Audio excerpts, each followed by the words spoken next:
দেবাশিস দণ্ডের লেখা বিদ্যাসাগর মশাই।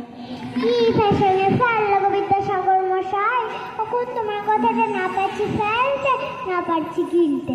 কোনটা ধরবো আর কোনটা ছাড়বো বুঝতেই লাগছে। কেন যে পড়তে বর্ণবরী যে বইটা পড়তে গেলাম, তুমি লিখেছ সদা সত্য কথা কইবে, যে সত্য কথা কয় ওকে সকলে ভালোবাসে। আমি তোমার বর্ণবরী যে পড়া লোক পড়তে মিথ্যা কথা কেন বলবো, কিন্তু ফ্যাচা হইলে মিথ্যা বইলে পাবির দাঁত কেলাইছে, আর সত্য বইলে আরও আমাকে ধরেই কেলাইছে। ভালোবাসা টালোবাসা ছেড়াই দাও। আজ তক যত লস খাইছি সাহিত্য ভুলবার লিগে। কি ফ্যাশনে ফেললো গো বিদ্যাসাগর মশাই, এখন তোমার কথাটা না পাচ্ছি ফেলতে, না পাচ্ছি কিনতে। তুমি বইলে চুরি করা বড় দোষ, চুরি করে ওকে সকলে ঘৃণা করে। একবারটি দেখবে সত্যি যত বড় চোর, তত বড় পূজা পাইছে। চাল গোলা ফুল মালা সবই পাইছে। হাত কচলে কচলে আর দাঁত কি লাকলি দেখলে মাথাটা তোমার খারাপ হয়ে যাবে। আর সাধুগুলো যা অবস্থা কি আর বলবো, ওদের লেগটাও ঢুকছিলাই। কি ফ্যাশনে ফেললো গো বিদ্যাসাগর মশাই, এখন তোমার কথাটা না পারছি ফেলতে, না পারছি কিনতে।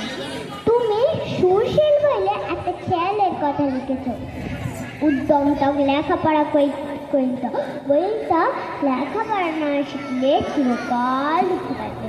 তোমার সুশীলকে বলে দেবো কখনো সব ওইটাই ইচ্ছা, লেখাপড়া করলেই মরো। বিধানের কথাটাই ধরো, কত কষ্ট করে খটি বাটি বিগলে সিভিল ইঞ্জিনিয়ারিং পাশ করলে, এখন না পাচ্ছি ভ্যান ডিসকাটে টানতে, না পাইলে চাকরি ইধার উধার ঘুরে মরছে, ফোক ফোক করে বিড়ি টানছে। আরও শুনবে বাদল পালের গুড বয় বড় বেটাটা, ওর নাম সুশীল। দিন রাতে কইরে কত পড়ালেখা কইরে খাইলে কি হইল, ফ্লিপকার্টের ডেলিভারি বয়। আর ফোনার ছোট বেটাটা চোঠা মাইরে কোটা কোটা পাশ করে ইয়ার পরে ঝান্ডা ধরে সোজা মাস পরে 50,000। বিদ্যাসাগর মশাই, তুমি আরেকটি বার ঘুরে আসো, হাসা করে হাসার মাস্টারকে পাল্টিন দাও, নয়তো তোমার বর্ণবরী বইটাকে নিয়ে যাও। কি ফ্যাশনে ফেললো গো বিদ্যাসাগর মশাই, এখন তোমার কথাটা না পাচ্ছি ফেলতে, না পাচ্ছি কিনতে। নমস্কার।